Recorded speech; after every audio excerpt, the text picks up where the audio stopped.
টেড়া লইতে পারমু, লইয়া বাজার কইরা বাইর যাম। হ্যাঁ, এবার লোড একটু শান্তি হইল, যাই। ভাই, আপনি আমার বড় ভাই না? বড় ভাই তো কি হয়েছে ওম করস কে? ভাই, আপনি আমার বড় ভাই তো। আমি তো বিয়েটা করে পুরো ফাইসা গেছি। আমার বাইক তো ভাই করে দিছে বিয়ে করার পরে।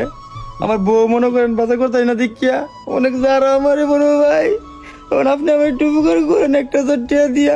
1,000 টাকা বড় ভাই, বাজার করে না নিলে আমার দুইটা যারা আমার বোন নাম আবার যারাইব। যাক, গুতা মুতা আয় আমি আইছি। অনামাজা টিয়া নন বাজার করবো কেমনে? আপনি আমার ভাই, যেমনি 1,000 টাকা দেন ভাই, লাগলে আপনার পাউডি ধরে। আরে ছোট ভাই তুই বিয়া করছিস, সমস্যা কি? 1,000 তো দিতাছি, খারাপ। এই ধর, যা তুই যা।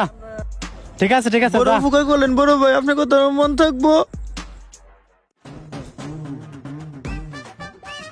যাক, আজকে তো বহের মুহে হাসিটা দেখলাম।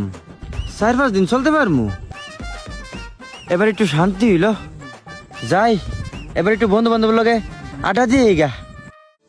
হ্যাঁ, বন্ধুরা দিয়ে আজকে এনে নাই। বিয়ার পরে বন্ধুরার লগে আর তো দেখাই করলাম না। আগে তো বিকালে এমন টাইমে এনেই থাকতো বন্ধুরা। গেল কইয়ারা? আরে এই টাইম আবার ফোন দিল কাটা। হ্যাঁ, হ্যালো। হ্যাঁ হ্যালো, কই তুমি? হ্যাঁ আমার শুনো নাই। হ্যাঁ, শুনো নাই? না শুনো নাই, জানো না তুমি বিয়ের পরে আমার কি কিনে দিছো? কই আছো তুমি?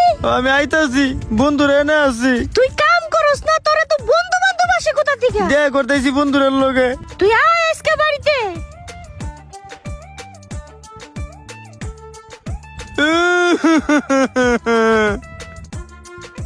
কি লেগেছে, বিয়ে করছিলাম, আমার জীবনটা একবারে শেষ। এরকম পাগলামি করে বিয়ে করে কারা কারা এরকম সমস্যার মধ্যে আছে তাদেরকে অবশ্যই শেয়ার করে দিবেন ভালো লাগলে।